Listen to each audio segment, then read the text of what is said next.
Hello বন্ধুরা, কেমন আছেন সবাই? আশা করছি সবাই সুস্থ আছেন এবং ভালো আছেন। চরিত্রহীন উপন্যাসের ৮৪তম পর্বে আপনাদের সকলকে স্বাগত। চলুন শুরু করা যাক।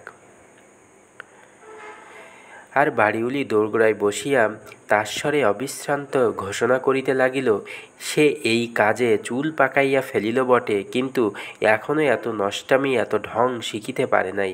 আজও নাগর দেখিয়া দাঁত কপাটি লাগাইবার কৌশল তাহার আয়ত্ত হয় নাই। অকস্মাৎ এই দুর্ঘটনার মধ্যে আবার নতুন গোলমাল শোনা গেল। সদর দরজায় কে একটা নতুন বাবু আসিয়া দিবাকর ও বৌঠানের নাম ধরিয়া মহা হাঙ্গামা বাঁধাইয়া দিয়াছে।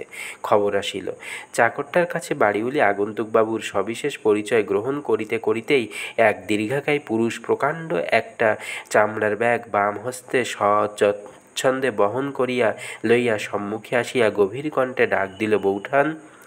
তাহার ডান হাতের আঙুলে প্রকাণ্ড একটা হীরার আংটি রবি করে ঝলমল করিয়া উঠিল। বাড়িউলি সসম্ভ্রমে দাঁড়াইয়া বলিল, কাকে খুঁজছেন? দিবাকর থাকে এখানে? বাড়িউলি বলিল, না, আমার বৌঠান, কিরণময়ী বৌঠান কোন ঘরে থাকেন? বাড়িওয়ালির সঙ্গে সঙ্গে আরও ২-৪ জন কৌতূহলী স্ত্রীলোক গলা বাড়াইয়া দেখিতেছিল। কে একজন কহিল, সেই তো মূর্ছা হয়েছে গা। মূর্ছা হয়েছে কই দেখি বলিয়া আগন্তুক ভদ্রলোক ৩ লাফে ভিড় ঠেলিয়া ঘরের মধ্যে আসিয়া উপস্থিত হইল। অচেতন কিরণময়ী তখন মাটিতে পড়িয়া সর্বাঙ্গ জলে ভাসিতেছে, চক্ষু মুদ্রিত, মুখ পাংশু, চুলের রাশি সিক্ত বিপর্যস্ত, অঙ্গের বসন ত্রস্ত। আগন্তুক সতীশ। তাহার চোখ পড়িল হিন্দুস্থানিটার উপর। এতক্ষণ সে কাছে সরিয়া আসিয়া নির্বিশেষ চক্ষে কিরণময়ীর প্রতি চাহিয়াছিল। সতীশ বিস্মিত অত্যন্ত ক্রুদ্ধ হইয়া প্রশ্ন করিল, এই তুম কোন হ্যায়? তাহার হইয়া বাড়িওয়ালি জবাব দিল, আহা, উনি যে আমাদের মারোয়ারি বাবু গো, ওই যে। কিন্তু পরিচয় দেওয়া শেষ হইবার পূর্বেই সতীশ লোকটাকে দরজা নির্দেশ করিয়া কহিল, বাহার যাও। মারোয়ারির টাকা আছে, সে নবীন প্রেমিক, বিশেষত এতগুলো স্ত্রীলোকের সামনে সে হীন হইতেও পারে না। সুতরাং সাহসে ভর করিয়া কহিল, কাহে? অসহিষ্ণু সতীশ কাঠের মেঝের উপর সজোরে পা ঠুকিয়া ধমক দিল, বাহার যা উল্লু। সমস্ত লোকগুলোর সঙ্গে সমস্ত বাড়িটা পর্যন্ত চমকাইয়া উঠিল এবং দ্বিরুক্তি না করিয়া মারোয়ারি বাহির হইয়া গেল। সতীশ কিরণময়ীর দেহের উপর তাহার স্খলিত বস্ত্র তুলিয়া দিয়া নিজেই একটা হাত পাখা লইয়া সবেগে বাতাস করিতে লাগিল এবং তাহাদিগকে বেষ্টন করিয়া সমবেত নারীমণ্ডলী বিচিত্র কলরব করিতে লাগিল। ইহাদের নানাবিধ আলোচনার মধ্য হইতে সতীশ অল্পকালের মধ্যে অনেক কথাই সংগ্রহ করিয়া লইল। বাড়িউলি আক্ষেপ এবং অত্যন্ত বিস্ময় প্রকাশ করিয়া বারবার বলিতে লাগিল, সে তাহার পিতা ঠাকুরের বয়সেও এমন সৃষ্টি ছাড়া মেয়ে মানুষ দেখে নাই যে বেবুষ্যকে বেবুষ্য বলিলে তাহার চোখ উল্টাইয়া দাঁত কপাটি লাগিয়া যায়। মিনিট ২০ পরে সংজ্ঞা পাইয়া কিরণময়ী মাথার বসন তুলিয়া দিয়া উঠিয়া বসিল। ক্ষণকাল এক দৃষ্টে চাহিয়া থাকিয়া ক্ষীণকণ্ঠে কহিল, ঠাকুরপো। সতীশ প্রণাম করিয়া পায়ের ধুলা মাথায় তুলিয়া লইয়া কহিল, হা বৌঠান, আমি। কিন্তু কি কাণ্ড বলো তো! যেমন কাপড় চোপড় তেমনি ঘরদোর তেমনি শ্রী। কে বলবে যে ইনি সতীশের দিদি? যেন কোথাকার একটা অনাথা পাগলি। মেয়ে ছেলে মানুষই তো ঢের হলো, এখন কালকে জাহাজে বাড়ি চলো। মেয়েদের দিকে চাহিয়া বলিল, আর দরকার নেই, তোমরা ঘরে যাও। কিরণময়ী নিশ্চল পাষাণ মূর্তির মতো অধোমুখে চাহিয়া রহিল। তাহার অন্তরের কথা অন্তর্যামীই জানুন, কিন্তু বাহিরে লেশমাত্র ব্যক্ত হইল না। মেয়েরা বাহির হইয়া গেলে সতীশ কহিল, সে শুয়োর কই বৌঠান? কিরণময়ী মুখ তুলিয়াই কহিল, এতদিন তো এখানেই ছিল, কাল রাত্রে অন্যত্র গেছে। কেন? আমি চলে যেতে বলেছিলুম বলে। কিন্তু ডাকলে কি একবার আসে না? ডাকিয়ে দেখছি বলিয়া কিরণময়ী বাহিরে গিয়ে বাড়ির চাকরকে কালীবাড়ি পাঠাইয়া দিয়া পুনরায় ফিরিয়া আসিয়া বসিল। কহিল, তুমি আসবে এ আমার স্বপ্নের অতীত ঠাকুরপো। সতীশ কহিল, আমার আশাটা কি আমার নিজেরই স্বপ্নের অতীত নয় বৌঠান? তাহা বটে বলিয়া কিরণময়ী আবার ঘাড় হেঁট করিয়া বসিয়া রহিল। তাহার অনেক কথাই জানিবার আবশ্যক ছিল। সতীশ যে তাহাদের বাড়ির মুক্তদাসীর কাছে সন্ধান লইয়া আসিয়াছে তাহা বুঝা শক্ত নয়, কিন্তু অকস্মাৎ এতকাল পরে অনুসন্ধান করিয়া ফিরাইয়া লইয়া যাইতে এত দূরে আসার যথার্থ হেতু অনুমান করা সত্যই কঠিন। কিন্তু আসিবার হেতু সতীশ নিজেই ক্রমশ ব্যক্ত করিল। কহিল, কাল জাহাজ আছে, তোমাদের নিতে এসেছি বৌঠান। হিরণময়ী মুখ তুলিয়া কহিল, উপিন ঠাকুরপো পাঠিয়েছেন তো? বেশ, দিবাকরকে নিয়ে যাও, প্রার্থনা করি সে যেন যেতে পারে। সতীশ কহিল, শুধু পরের হুকুম তামিল করতেই এতদূরে আসিনি, আমার নিজের তরফ থেকেও বড় তাগিদ আছে। ভাবছ তবে এতকাল পরে কেন? খবর পাইনি, তারপরে বাবা মারা গেলেন, নিজেও যেতে বসেছিলুম, হয়তো আর দেখাই হতো না। কিরণময়ী মুখ তুলিয়া চাহিল, তাহার দুই চক্ষু দিয়া জগতের সমস্ত স্নেহ যেন সতীশের সর্বাঙ্গে বর্ষিত হইল। ক্ষণকাল পরে করুণ কণ্ঠে কহিল, আমি কার কাছে যাব ঠাকুরপো? আমার কে আছে?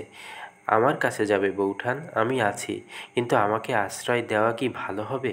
সতীশ কহিল, তোমার কি মনে নেই বৌঠান, অনেক দিন আগে এই ভালো মন্দ একদিন চিরকালের জন্য স্থির হয়ে গিয়েছিল।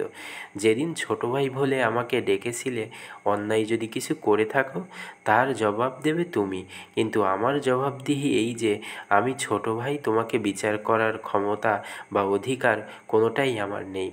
শুনিয়া কিরণময়ী মনে হইতে লাগিল কোথাও ছুটিয়া গিয়া একবার প্রাণ ভরিয়া কাঁদিয়া আসে, কিন্তু আত্মসম্বরণ করিয়া কহিল, কিন্তু ঠাকুরপো, সমাজ আছে তো? সতীশ বাধা দিয়া বলিল, না, নেই। যার টাকা আছে, যার গায়ের জোর আছে, তার বিরুদ্ধে সমাজ নেই। ও দুটো জিনিসই আমার একটু বেশি রকম জোগাড় হয়ে গেছে বৌঠান। তাহার কথা বলার ভঙ্গিতে কিরণময়ীর মুখে হাসি ফুটিল। একটুখানি চুপ করিয়া থাকিয়া বলিল, ঠাকুরপো, টাকার গায়ের জোরে তুমি সমাজ না মানতে পারো, কিন্তু নিজের অশ্রদ্ধার হাত থেকে এই পাপিষ্ঠাকে বাঁচাবে কি করে? সতীশ অধীর হইয়া বলিয়া উঠিল, আমি লেখাপড়া শিখিনি, আমি গোয়ার মুখ্য মানুষ বৌঠান, অত তর্কের জবাব দিতেও আমি পারি নে, অত চুল চিরে লোকের ভালো মন্দর হিসেব করতেও আমি জানি নে। আর এ কি সত্যযুগ যে পৃথিবী শুদ্ধ সবাই উপিনদার মতো যুধিষ্ঠির হয়ে বসে থাকবে? এ হলো কলিকাল, অন্যায় অকাস্ত লোকে করবেই, তবে কে আবার কার জমা খরচ খতিয়ে বসে আছে? আমার উল্টো বিচার, তা ভালোই বলো আর মন্দই বলো বৌঠান, আমি দেখি কে কি কাজ করেছে। হারান্দার মৃত্যুকালে তোমার সেই স্বামী সেবা, সে তো আমি চোখেই দেখেছি। সেই তুমি হবে অসতী, এ আমি মরে গেলেও বিশ্বাস করব না। তা সে যাই হোক, নিয়ে তোমাকে আমি যাবই। অসুখটাই একটু কাহিল করেছে আমাকে বটে, তাই এ পাড়ার লোকের সাধ্য নেই যে তোমাকে সাহায্য করে আমার হাত থেকে ছাড়িয়ে নেয়। কাল তোমাকে কাঁধে করে জাহাজের উপর আমি তুলবই, তা সে তুমি যত আপত্তিই করো না কেন। কিরণময়ী হাসিয়া ফেলিল। অপরাধের সমস্ত কালিমা বিদূরিত হইয়া সরল স্নিগ্ধ হাস্যোচ্ছটায় তাহার সমস্ত মুখ উদ্ভাসিত হইয়া উঠিল। ক্ষণকালের জন্য তাহার মনে হইল সে যেন কোনো গর্হিত কর্মই করে নাই, শুধু রাগ করিয়া দুটা দিনের জন্য শ্বশুরবাড়ি হইতে বাপের বাড়ি চলিয়া আসিয়াছিল, স্নেহময় দেবর ফিরাইয়া লইয়া যাইবার জন্য সাধাসাধি করিতে বসিয়াছে। এমনই সময়ে কবাটের বাহির হইতে ডাক দিয়া দিবাকর প্রবেশ করিল। কহিল, আমাকে ডেকে পাঠিয়েছিলে? বলিয়াই তাহার দৃষ্টি খাটের উপর পড়ায় যেন ভূত দেখিয়া চমকিয়া উঠিল। বাহিরের আলোক হইতে ঘরের অন্ধকারে ঢুকিয়া প্রথমে সে সতীশকে দেখিতে পায় নাই, এখন চিনিতে পারিয়া তাহার মুখ বিবর্ণ হইয়া গেল। সতীশ হাসিয়া কহিল, আমি উপিনদা নই রে সতীশদা, কুকাজের রাজা। আমাকে দেখে অমন শুকিয়ে কাঠ হবার দরকার নেই। নে বস বস, উপিনদার পরোয়ানা নিয়ে এসেছি, কাল ভোর 6:30টার আগেই জাহাজ ছাড়বে, মনে থাকে যেন। দিবাকর সেইখানে বসিয়া পড়িয়া দুই হাঁটুর মধ্যে মুখ গুজিয়া অনেকক্ষণ পরে কহিল, আমি যাব না সতীশদা। সতীশ কহিল, তোর ঘাড় যাবে। উপিনদার হুকুম, জীবিত কি মৃত, বিদ্রোহী দিবাকরের মুন্ডু চাই। দিবাকর কহিল, তবে তার মুন্ডুই নিয়ে যাও সতীশদা, সে আমি কাল সকালে 6টার মধ্যে তোমাকে অনায়াসে দিতে পারবো। সতীশ মুখে একটা আওয়াজ করিয়া বলিল, আরে বাপরে, ছেলের রাগ দেখো, কিন্তু যাবি না কেন? দিবাকর কহিল, তুমি কি পাগল হয়েছে সতীশদা? সংসারে কি কেউ আছে এর পরে তার কাছে গিয়ে মাথা উঁচু করে দাঁড়াতে পারে? সতীশ বলিল, বেশ তো, মাথা উঁচু করতে আপত্তি থাকে নিচু করে গিয়েই দাঁড়াস, কিন্তু যেতে তোকে হবেই। আরে তুই আর এ কী এমন বেশি করেছিস যে লজ্জায় মরে যাচ্ছিস? আমি যে সব কাণ্ড এর মধ্যে করে বসে আছি সেসব গিয়ে শুনিস। মায় পঞ্চমকার পর্যন্ত, ভূত সিদ্ধি, বেতাল সিদ্ধি, এসব নাম শুনেছিস কোনো কালে? নে চল, উপিনদার সে উপিনদা নেই, আমরা 5 জনে তাকে একরকম ঠিক করেই এনেছি। বৌঠান যা গুছিয়ে নেবার নাও, আমি টিকিট কিনতে চললুম। তাহার শেষ কথাটা কিরণময়ীর কানে খট করিয়া বাজিল। জিজ্ঞাসা করিল, ঠিক করে আনা কীরকম ঠাকুরপো? সতীশ জোর করিয়া হাসিয়া বলিল, গেলেই দেখতে পাবে বৌঠান। তাহার শুষ্ক হাসি কিরণময়ী লক্ষ্য করিয়া ক্ষণকাল স্থির করিয়া কহিল, কিন্তু আমি তো তোমাকে বলেছি ঠাকুরপো, আমি যেতে পারবো না। দিবাকরও দৃঢ়স্বরে কহিল, আমিও কিছুতে যাব না সতীশদা, তুমি মিথ্যে আমার জন্য টাকা নষ্ট করো না। সতীশ উঠিতে যাইতেছিল, হতাশভাবে বসিয়া পড়িল। উপেন্দ্রর পীড়ার সংবাদ এখনো পর্যন্ত সে গোপন রাখিয়াছিল, কিন্তু আর রাখা চলিল না। কহিল, আমি অনেক গর্ব করে বলে এসেছি তাদের আনবই। আমার মুখ থেকে তোমরা না হয় নাই রাখবে, কিন্তু তিনি কি তোমাদের কাছে এমন কোনো গুরুতর অপরাধ করেছেন যে এই ব্যথা তাকে দিতে হবে? আমি শুধু হাতে ফিরে গেলে তার যে কত বাঁচবে সে তো আমি চোখে দেখেই এসেছি।